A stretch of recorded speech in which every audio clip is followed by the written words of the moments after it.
Boa tarde, começa mais uma edição do Gazeta Entrevista no Acre, 1h20. O meio ambiente tem sido uma área sensível demais, tanto aqui no Acre quanto no governo federal. Está sempre ali dentro das polêmicas do dia. Uma dessas ideias que foram polêmicas, que trouxeram à baila muita discussão, foi um projeto de lei do senador Márcio Bittar, que se já não é novidade, pelo menos aqui no Gazeta Entrevista nós ainda não tivemos a oportunidade de falar com um pouco mais de cuidado a respeito do assunto. O senador Márcio Bittar, que foi um dos articuladores para a vinda do ministro do Meio Ambiente aqui há 2 semanas aproximadamente, e acho que já são bons motivos para nós conversarmos aqui no Gazeta Entrevista. Senador, obrigado por mais uma vez atender ao nosso convite. O senhor poderia, assim, de forma muito breve, resumir por que a ideia do seu projeto de lei, junto com Flávio Bolsonaro, com o senador Flávio Bolsonaro, foi tão polêmica? O que ela traz, o que esse projeto de lei traz que é tão polêmico?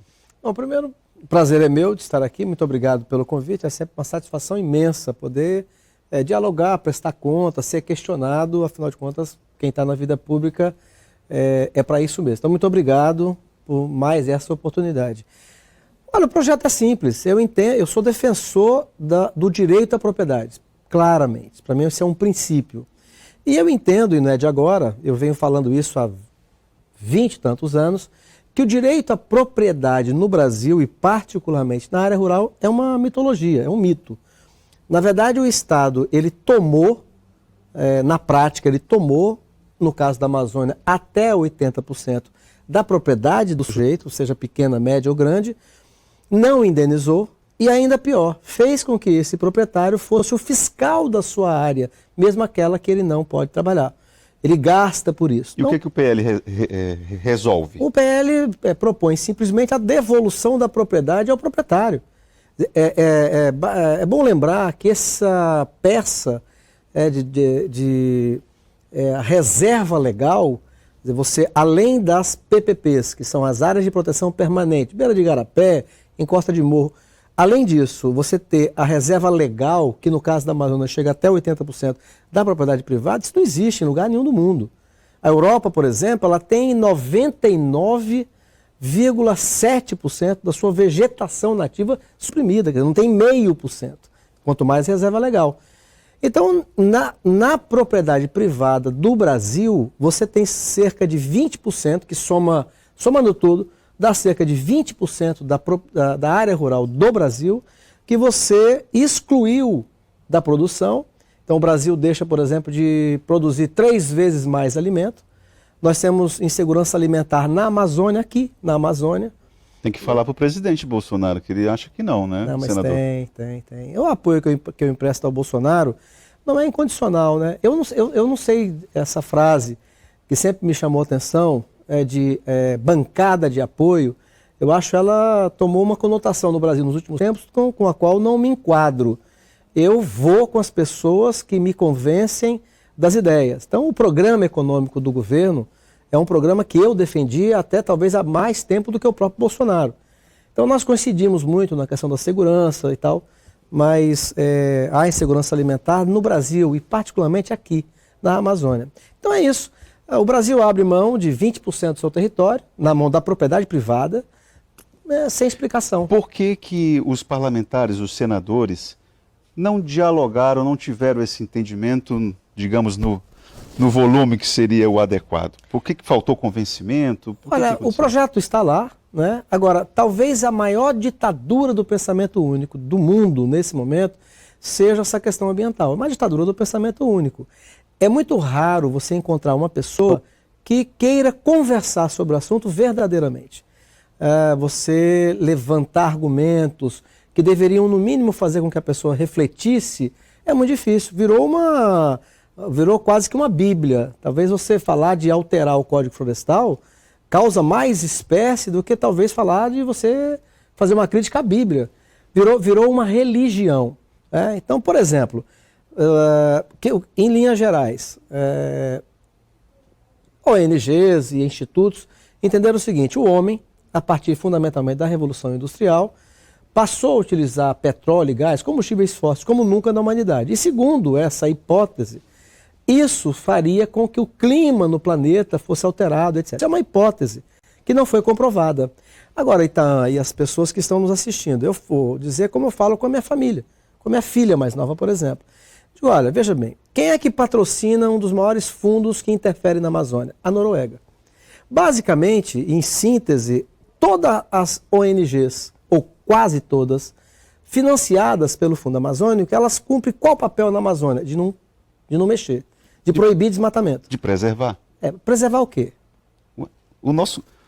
Preservar a nossa floresta não seria uma... Veja bem, olha que loucura. Olha, para quem? As pessoas estão passando fome agora. Sabe aquela história do... Eu morava com meu pai aqui no Bosque, e lá na venda ali do Pelé, na esquina, tinha lá uma placa que dizia o seguinte: fiado só amanhã. Ou seja, nunca. Então essa história de que você vai preservar para as futuras gerações, isso é igual fiado amanhã. Veja, nós corremos um risco gravíssimo de que amanhã ou depois você tem um carro elétrico hoje.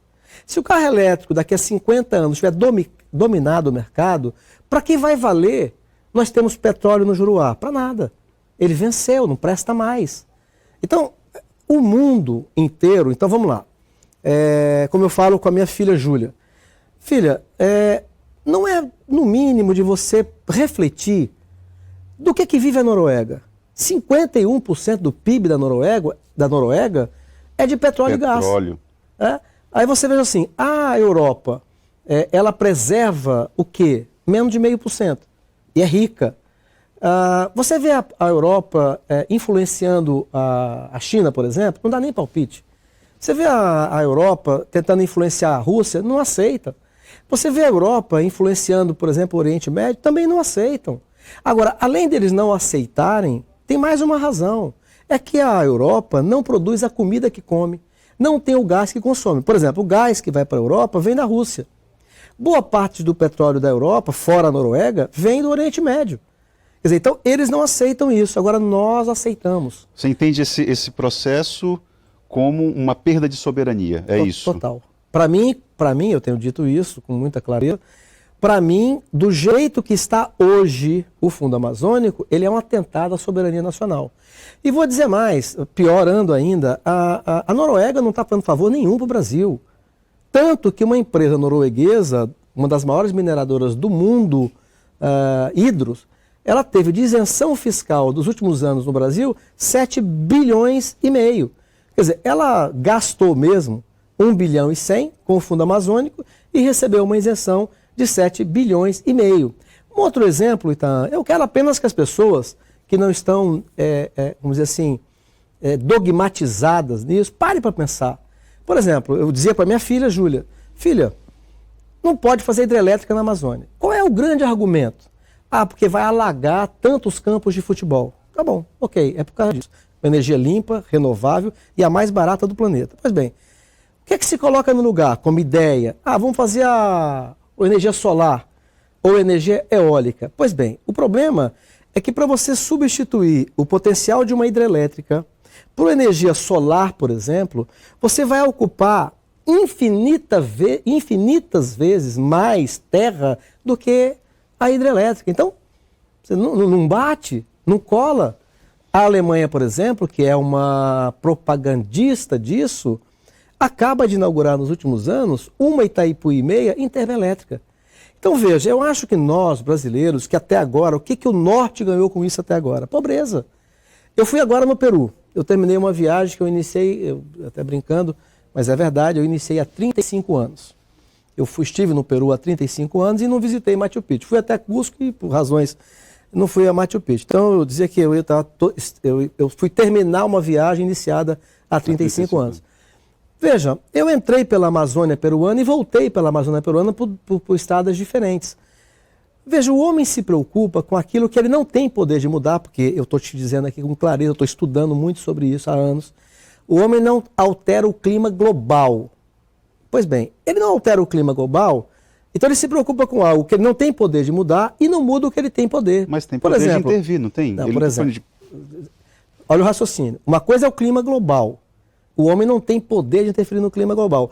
Aonde ele tem poder de interferir? Quer dizer, ele se preocupa com aquilo que ele não pode mudar. Por exemplo, o Lago Titicaca foi mar. Que influência teve o homem para fazer aquilo virar lago doce? Nenhuma. O deserto do Saara também foi mar. Qual foi a influência do homem para isso? Nenhuma. Você tem as placas tectônicas que, por exemplo, formaram os cânions pelo mundo inteiro. Qual a influência do homem para isso acontecer? Nenhuma.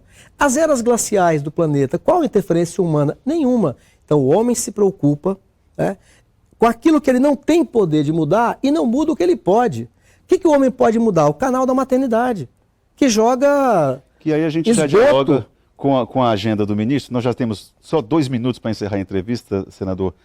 Quais consequências nós vamos ter relacionadas àquela visita do Olha, do tudo ministro? é um processo de envolvimento. O que eu sempre disse? Eu preciso ser útil ao Brasil, para que, sendo útil ao Brasil, eu seja útil ao Acre.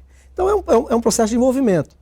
Em termos concretos, o ministro já tinha garantido há tempos atrás que ele estava arrumando uma verba de 20 milhões de dólares para a Amazônia. Né? E depois conversamos, olha, distribuir isso na Amazônia é tão grande que você acaba não atacando um problema qualquer e tal. Vamos concentrar isso no Estado. Aí eu disse para ele, então concentra no meu. Então concentra no meu Estado. E na vinda dele aqui, ele confirmou ao governador que vai concentrar aqui. E a ideia, agora fase de projetos e tal, a ideia é que esse dinheiro sirva para uma coisa que eu venho dizendo também há muito tempo, que é a recuperação do Igarapé São Francisco. Bom, fora isso, ele tem um compromisso assumido comigo, com o Petecão, com a Maísa, com a bancada que ele anda com o governador, de, através do Ministério, envolvendo aí o canal da maternidade, ajudar na solução do problema da alagação do Rio Acre. Que são 2 problemas. A alagação é o excesso e a escassez, né? Além disso, eu quero que o governo federal seja nosso parceiro na continuidade da BR-364. Nós não podemos parar a obra onde ela está. É fundamental para a economia acreana, para prosperar a economia acreana, que a gente continue aquela obra numa parceria com o Peru profissional. E o Ministério do Meio Ambiente tem relação com isso? Tem, porque ele vai passar por parte de floresta que envolve a questão ambiental. Você não vai construir uma obra dessa ou continuar uma obra dessa. De impacto, né? Sim, sem que você tenha uma posição do Ministério. Você tem que envolver as comunidades locais todas, elas têm que ser atendidas, elas têm que ser parte do processo. Então é todo um ritual que envolve vários órgãos do governo, mas envolve também o Ministério do Meio Ambiente. Senador, tem várias perguntas aqui, desde revalida, desde acusações a gestões passadas. Os temas são os mais amplos, mas infelizmente o nosso tempo acabou. Queria contar com a sua participação aqui em outra oportunidade. Então, eu te agradeço, conte com a minha participação sempre que puder. Acho que o meu papel, assim, demoramos 20 anos para ganhar um governo. Meu papel é ajudar. Então, tudo que eu posso fazer, eu estou fazendo, estou animado.